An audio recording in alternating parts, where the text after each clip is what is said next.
What's up, YouTube? Welcome to another episode of From the Booth to the Court. It's your boy Ron. We are back with another hot video for the channel, for your eyes and your ears. Now, in today's video, I'm actually going to be talking about Game 3 of the NBA Finals. Now, I don't know if you've been living under a rock, basically been on another planet, but if you haven't been paying attention to the NBA Finals, you must not be a basketball fan. Now, this series has basically been a nice series. It started off with the Toronto Raptors coming in off the hot streak that they had versus the Bucks, taking Game 1. Then in Game 2, you see the Golden State Warriors fight through so much adversity and so much stuff they had going on to still be able to snag that Game 2, show that championship pedigree, that grit and grind, aspect they have, and be able to even up the series going back to Golden State when they are looking to take that actual opportunity and basically end the series and win their 4th championship in 5 seasons. Now, Game 2 was actually a pretty crazy game. It started off with Toronto being extremely hot and jumping out to a nice sizable lead. I mean, looking at Golden State team, it really was only Klay Thompson who basically was keeping them afloat and being able to actually put points on the board and generating the offense. Curry struggled a little bit early on in the game. Draymond was still there doing, the things that he do defensively and trying to be able to, create open shots for people on the offensive end. And he was able to do that for Klay. Klay was really just kind of, hitting it and basically keeping that team afloat. And then it went into halftime, and I don't know what happened at halftime for Toronto. I don't know if none of the players who was in the first half came out, or maybe they sent some clones, I don't know, but they basically gave up an 18-0 run to the Golden State Warriors. Damn! Allowing them to basically take hold of that game and diminish the big lead that they had at halftime. And like I mentioned in pretty much all my videos when it comes to Golden State, you cannot let them get going. You cannot let them get a rhythm, because the way that they shoot threes and the way that their offense plays is basically not good for any team that they're playing against. And like I mentioned in other videos, no lead is safe with Golden State unless it's 30 points or more. Like, I feel that way just because their offense is so lethal, and the way that they shoot threes and the way that they defend, that all it takes is for them to, get going and get a little tight stretch, maybe a 5 to 10 minute stretch where they're basically clamping down and basically that ball is hopping around the 3-point line, and Klay, KD, Boogie, whoever is in the lineup is just letting it fly, and that is nothing that the opposing team wants to see happen. But that's exactly what happened in Toronto in Game 2. They came out of halftime, went on an 18-0 run, and even was, did so much work that they had a 5-minute drought where they really didn't score nothing but an Iguodala 3-point, and they still was able to hold on and snag the victory. Even with Klay Thompson going out at the end of the 3rd quarter and not really playing at all in the 4th, they still was able to hold it down and do so much. Now, looking at that Game 2, it was a lot of strong things that happened for Golden State. And first of all, it was freaking DeMarcus Cousins. Like, this man, he basically was able to start in Game 2.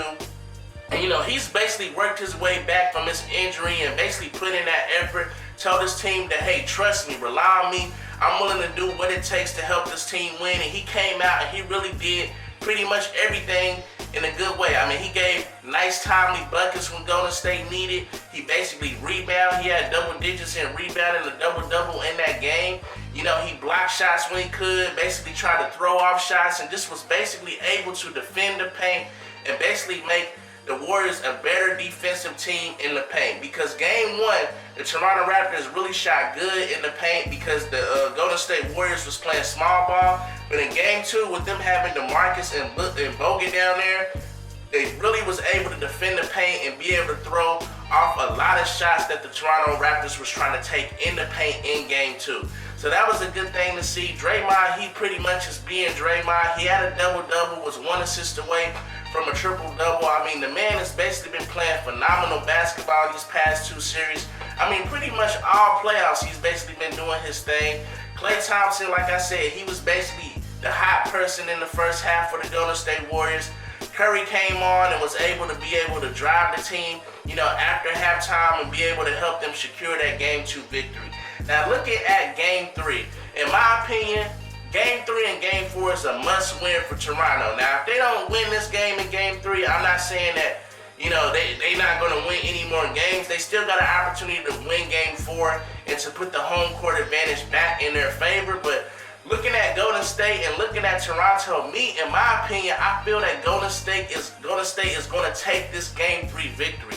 Because looking at the two teams, I feel that the Toronto Raptors have actually kind of reached their peak, kind of reached their threshold. I mean, they have pretty much all their players have been, you know, contributing, and there's been a lot of people on the team that's, you know, been a little bit inconsistent, having good games and good, you know, showings and spurts and stuff like that. But I just feel like they kind of reached their pinnacle. But looking at Golden State, it's so many things that they can do, or so many things that they haven't utilized in this series that can actually push that team up another notch. I mean, for example, they don't have KD right now. If KD comes back in any of these games, whether he's 70%, 80%, he's still a lethal offensive threat. I mean, the man really is tall enough to shoot over anybody anyway, so he doesn't really have to depend too much on his athleticism, especially when he's shooting in people's face.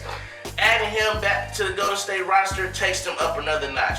With Boogie Cousins actually being back and, you know, getting the actual comfortable and acclimated again with the team, him being able to produce and being another efficient scorer that the Golden State can rely on, helps their offense and pushes them up another notch. Now, I know we had a Klay Thompson's injury scare in Game 2, but ESPN has basically been showing him practicing and everything, and to me, he looks fine. He's basically saying that he's going to play, so that's another thing that's working in Golden State favor that they're going to have to rely on, taking them up another notch. And then they're back at home. So now you have the players who are their, you know, reserves and bench players. And a lot of times on teams, bench players really don't perform real good on the road, but now they're back home in their own gym and on their own court. So those role players are going to be more comfortable. They're definitely going to step up. Another thing that's working in Golden State's favor. So Toronto has a lot to battle right now. I mean, you got Kawhi. He's basically kind of been playing injured. I mean, everybody is really playing with nicks and bruises at this point in time because it's the end of the season. They've been fighting all year to get to this point. But, you know, Toronto kind of relies on Kawhi a lot. So having him not being able to be, you know, fully 100 is really something that's going to be detrimental to the Toronto Raptors' success in trying to take any of these games on the road. Now, like I said, I got the Golden State Warriors winning the series. I picked them before the series started. I got them winning Game 3. Now, Toronto, they might come back and be able to win Game 4, but just with the momentum being on Golden State's side right now and so much they have that, you know, we could possibly look forward to.